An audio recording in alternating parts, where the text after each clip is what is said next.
حضور نبی پاک صلی اللہ علیہ وسلم کی شفاعت کا بیان ہے کہ نبی علیہ الصلوۃ والسلام کی شفاعت کا کیا معنی ہے اور کتنی اقسام ہے، اور قرآن مجید نے حضور کے شفاعت کو کس معنی میں بیان کیا ہے۔ میں نے سورہ بنی اسرائیل، جس کو سورہ اسراء بھی کہا جاتا ہے، اس کی آیت نمبر ہے 79 اس کا کچھ حصہ تلاوت کیا ہے۔ اللہ ارشاد فرماتا ہے عَسَىٰ أَن يَبْعَثَكَ رَبُّكَ مَقَامًا مَحْمُودًا، اے حبیب قریب وہ وقت آنے والا ہے کہ جب ہم آپ کو مقام محمود پر فائز کریں گے۔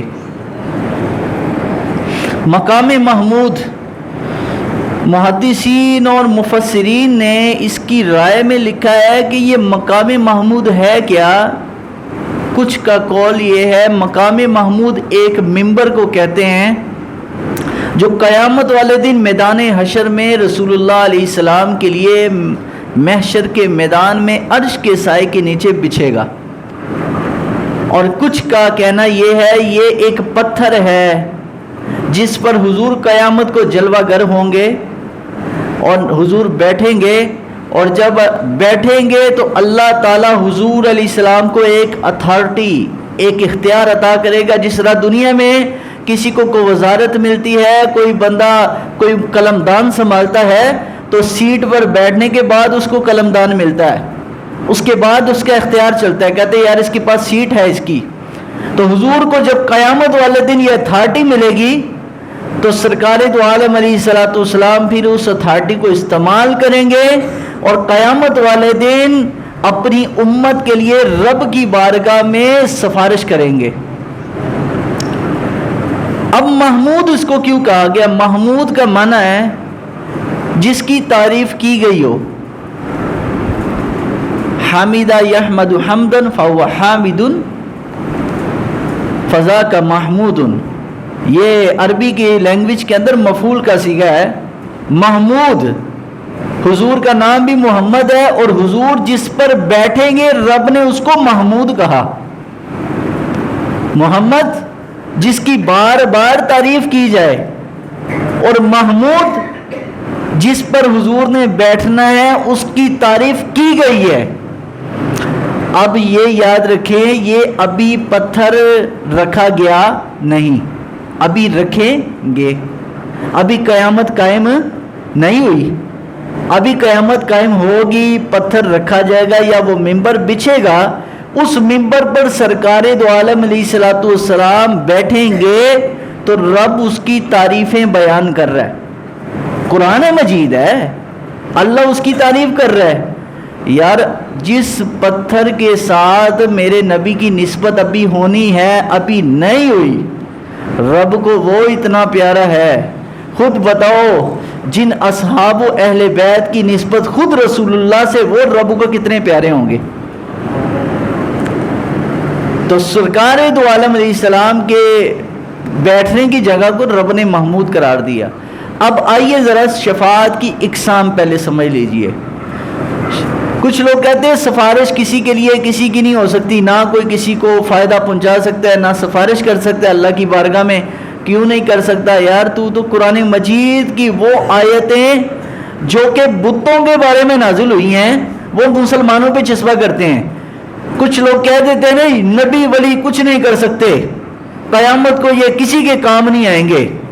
میں نے کہا تم قرآن مجید کی کتنی آیتیں اور درجنوں احادیث کا انکار کر رہے ہو کہ قرآن مجید ہے، خود آیت الکرسی میں رب نے فرمایا من ذا الذی یشفع عندہ الا باذنہ، کہ کون ہے جو میری بارگاہ میں کسی کی سفارش کرے۔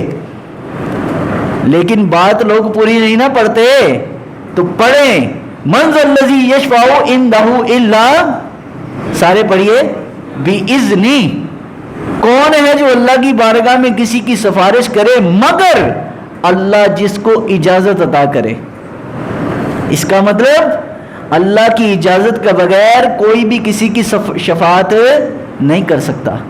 حضور جو شفاعت کریں گے یہ بھی رب کا اذن ہوگا۔ اب آئیے وہ صحیح بخاری شریف کی حدیث نمبر میں بتا دیتا ہوں، 7510 نمبر حدیث ہے، آخر میں جا کے صحیح بخاری کے، اور صحیح مسلم کے اندر بھی 193 نمبر حدیث ہے، سنن الکبریٰ کے اندر للبہقی، سنن الکبریٰ للنسائی کے اندر 11243 نمبر، ابن ماجہ کے اندر 43012 4312 نمبر حدیث. یہ ساری 4 حدیث کی مین سٹریم کی کتابوں میں یہ حدیث پاک آئی ہے. سرکار علیہ السلام نے ارشاد فرمایا جب قیامت والے دن سورج بالکل قریب ہوگا، مفہوم سنا رہا ہوں، حدیث بہت طویل ہے، اس پر پورا گھنٹے کا بیان صرف ایک حدیث پہ ہو سکتا ہے. حضور نے فرمایا جب سورج سوا نیزے پہ ہوگا، اب وہ جو سوا نیزہ فرمایا گیا، اب یہ پتہ نہیں ہے کہ وہ سوا نیزہ کیا مراد ہے، اس سے سوا میل مراد ہے، سوا میل مراد ہے، یا سوا نیزہ وہ سرمے کی سلائی مراد ہے. اتنا سورج سروں پہ قریب ہوگا، کوئی اپنے گھٹنوں تک پسینوں میں، کوئی ناف تک پسینوں میں، کوئی گردن تک پسینوں میں ڈوبا ہوگا، کوئی اپنا پورا ہی پسینے میں اپنے شرابور ہوگا. حضور علیہ السلام نے ارشاد فرمایا اللہ رب العالمین صفت انتقام سے جلوہ گر ہوگا، کوئی بھی رب کے آگے کچھ کہہ نہیں سکے گا. سارے لوگ یہی کہیں گے آپس میں کہ اللہ حساب لے لے، یہ جو اللہ تعالیٰ کی اس وقت صفت انتقام کا جلال ہے ہم سے برداشت نہیں ہو رہا، اللہ ہمیں اس سے بہتر ہے کہ جہنم میں پھینک دے. سب لوگ آپس میں مل کر کہیں گے کہ چلو بھائی کسی کو ڈھونڈو کہ جو رب سے بات کرے، ہم تو رب کو ڈائریکٹ نہیں کہہ سکتے. آج جو کہہ سکتے ہیں نا نبی ولی کچھ نہیں کر سکتے، نبی ولی کوئی کسی کا اختیار نہیں رکھ سکتے، وہ بھی کل کو مان جائیں گے. سرکار دو عالم علیہ السلام کے امت میں آج لوگ کھڑے ہو کے کہتے ہیں نبی ولی کچھ نہیں کر سکتے. آؤ میں بتاتا ہوں، صحیح بخاری ہے، حضور نے فرمایا وہ لوگ سارے ڈھونڈتے ڈھونڈتے حضرت آدم کے پاس جائیں گے اور کہیں گے یا ابو البشر، اے انسانوں کے باپ، اللہ سے کہہ دے کہ اللہ ہمارے حساب شروع کر دے، ہم سے یہ جو تکلیف ہے نا جلال کی رب کے، یہ ہم سے برداشت نہیں ہو رہی. سورج سر پر ہے، ہر بندہ اپنے اپنے گناہوں کے حساب سے پسینے میں ڈوبا ہوا ہے، تو اللہ سے کہہ دو کہ حساب شروع کر دے. اے حضرت آدم کے پاس جائیں گے، آدم علیہ السلام کہیں گے نا نا نا، نفسی نفسی اذهبوا الی غیری، کسی اور کے پاس جاؤ، میں اس کام کے لیے نہیں ہوں. پھر وہ جائیں گے حضرت نوح علیہ السلام کے پاس. جتنے جلیل القدر انبیاء ہیں نوح علیہ السلام بھی اس طرح کہیں گے کہ میں اس کام کے لیے نہیں ہوں. حضرت ابراہیم، حضرت موسیٰ، حضرت عیسیٰ کے بعد جب جائیں گے، حضرت عیسیٰ ان کو کہیں گے ہاں میں ایک بارگاہ تمہیں بتاتا ہوں، وہاں پر تم چلے جاؤ، انشاءاللہ تمہارا وہاں پر جانے سے تمہارا یہ کام ہو جائے گا. عیسیٰ علیہ نبینا علیہ السلام ان کو کہیں گے کہ وہ کون سی بارگاہ ہے، وہ بارگاہ امام الانبیاء علیہ السلام کی ذات کی، حضور علیہ السلام کی بارگاہ ہے، سرکار دو عالم علیہ السلام کی بارگاہ ہے، تم ان کے پاس چلے جاؤ. جب حضور کے پاس جائیں گے تو نبی صلی اللہ علیہ وسلم کیا کہیں گے؟ سرکار علیہ السلام فرمایا انا لہا، ہاں ہاں میں اسی کام کے لیے ہوں.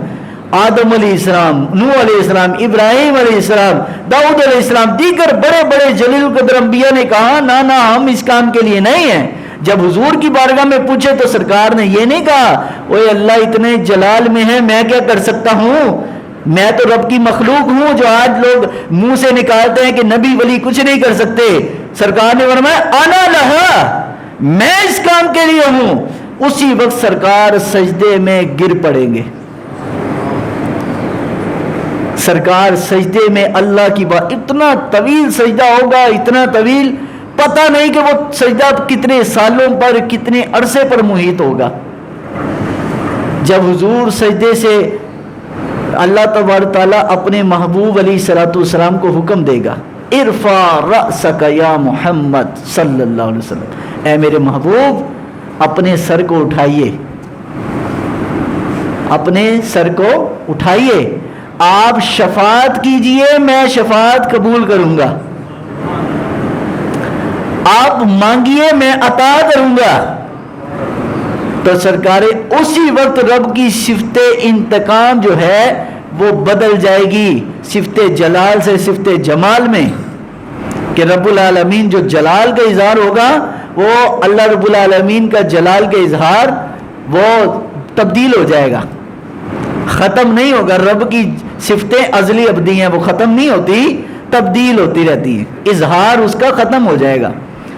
تو رب العالمین کی بارگاہ میں حضور یہ عرض کریں گے، یا اللہ یہ جو مخلوق ہے اس کا حساب شروع کر دے۔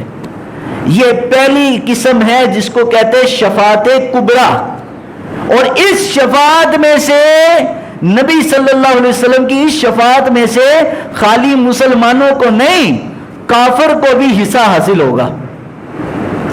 کافر جو آج نبی پاک کو نہیں مانتے، آج وہ فرانس والے خنزیر جو حضور کو نہیں مانتے، آج وہ سکاٹ لینڈ وہ ہالینڈ والے سور جو نہیں نبی پاک کو مانتے، وہ بھی قیامت کو نبی پاک کی بارگاہ میں جائیں گے۔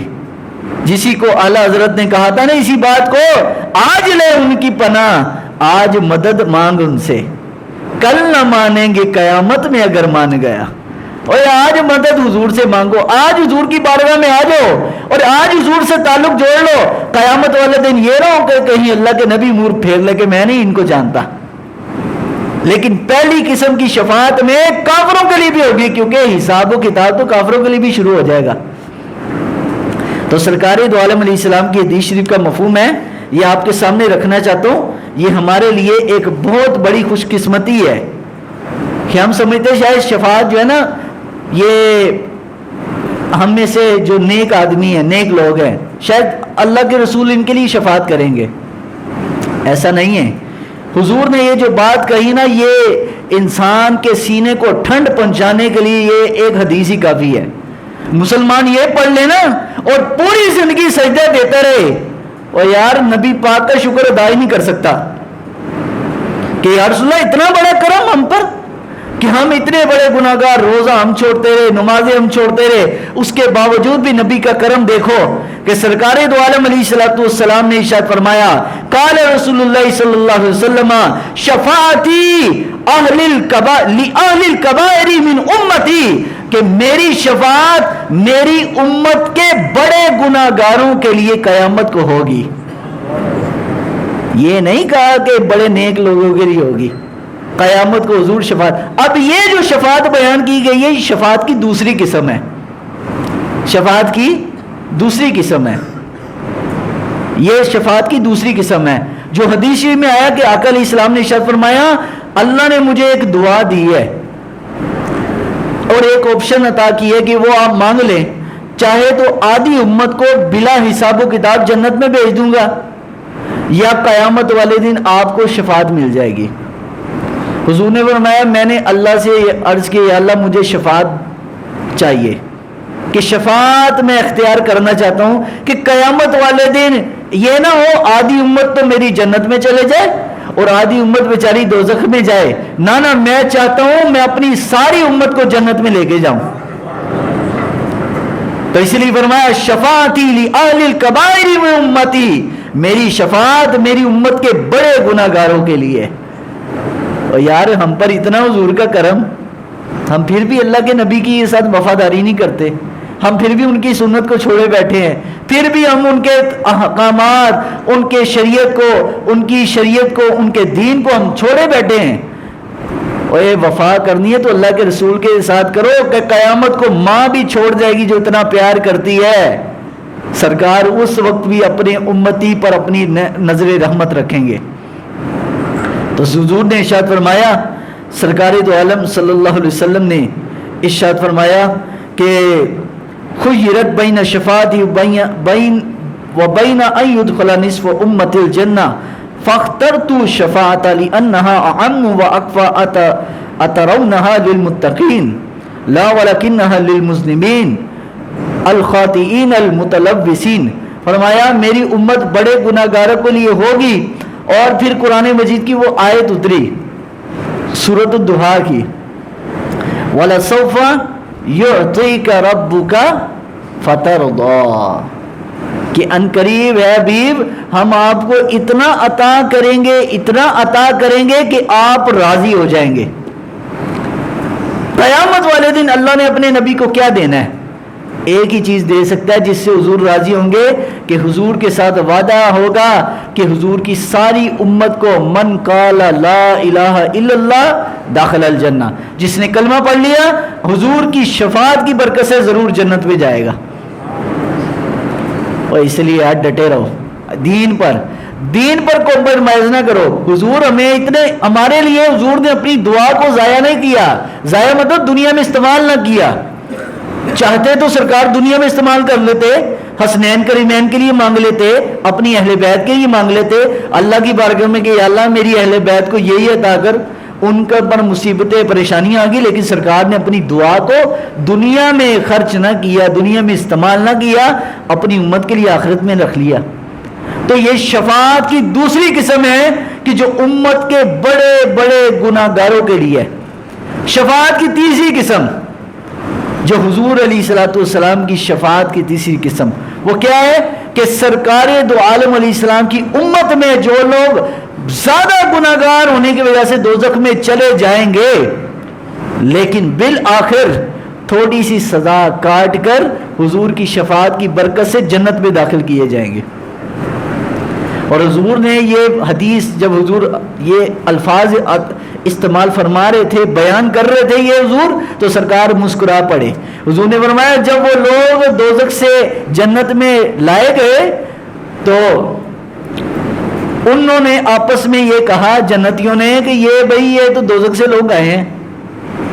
حالانکہ جنت میں کوئی ایسا لفظ بھی لوگ نہیں ادا کریں گے جو کسی کو تکلیف دے،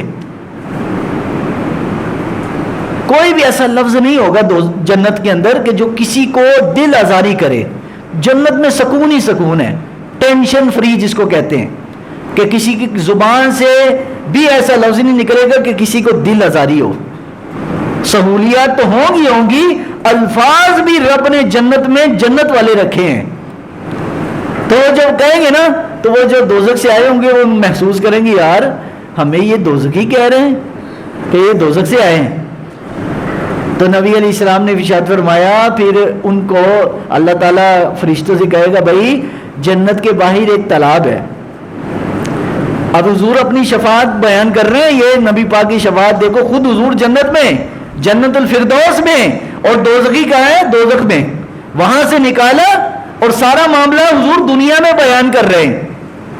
فرمایا ان کو تالاب میں لے جا کر تالاب میں ڈالا جائے گا ان دوزخ سے نکالے ہوئے لوگوں کو، اور نکال کر جب ان کو تالاب سے نکال لیا جائے گا اتنا ان کا حسن بڑھ جائے گا کہ کوئی بھی جنتی پہچان ہی نہیں پائے گا کہ یہ شخص دوزخ سے آیا، اتنا حسن بڑھ جائے گا۔ اب چوتھی قسم شفاعت کی جو سرکار دو عالم علیہ الصلوۃ والسلام نے بیان کی ہے، حضور علیہ الصلوۃ والسلام نے ارشاد فرمایا کہ جنت کے اندر پانچوں درجہ، بعد اس پر اختلاف ہے جو قاضی ایاز مالکی رحمۃ اللہ علیہ نے بیان کیا، اس پر کچھ لوگوں کا اختلاف ہے، کچھ کہتے یہ ہو سکتا ہے، کچھ کہتے ایسا ممکن نہیں ہے کہ جب جنت میں چلے گئے جس درجے پر پہنچ گئے بس ادھر ہی ہو، آگے ترقی نہیں ہے۔ لیکن امام قاضی ایاز فرماتے ہیں سرکار دو عالم علیہ السلام کی شفاعت کی برکت سے جنت میں بھی کچھ جنتی ہوں گے جو حضور کی شفاعت کی برکت سے ان کا درجہ بلند ہو جائے گا۔ زیادہ علماء کا یہی اتفاق ہے جب جنت میں چلے گئے تو جس جنت میں جو مقام، جو گھر، جو جگہ مل گئی نا وہی جگہ اس کی رہے گی ہمیشہ، اس سے آگے نہیں بڑھنا۔ کیونکہ یہ جو ہم اچھے کام کرتے ہیں نا نیکیاں، یہ نیکیاں ہمیں جنت میں تو نہیں لے کے جا سکتی، یہ یاد رکھیے۔ حضور نے خود بھی فرمایا کہ جنت میں ہم جائیں گے تو اللہ کے کرم سے جائیں گے۔ تو صحابہ نے پوچھا یا رسول اللہ آپ بھی؟ فرمایا ہاں میں بھی اللہ کی رحمت کے سبب ہی اللہ کے کرم سے اور اللہ کی رحمت سے جاؤں گا۔ فرمایا کوئی بھی اپنے اعمال کے سر پر جنت میں نہیں جا سکے گا، لیکن یہ جو عمل ہے نا یہ ایسے ہی ہیں جیسے آپ کبھی نوکری کرتے ہیں نا تو نوکری کرنے کے بعد کوئی ڈگری لے لیتے ہیں تو نوکری میں آپ کی جو سیٹ ہے اس میں اور ترقی ہو جاتی ہے، آپ کا گریڈ سکیل بڑھ جاتا ہے۔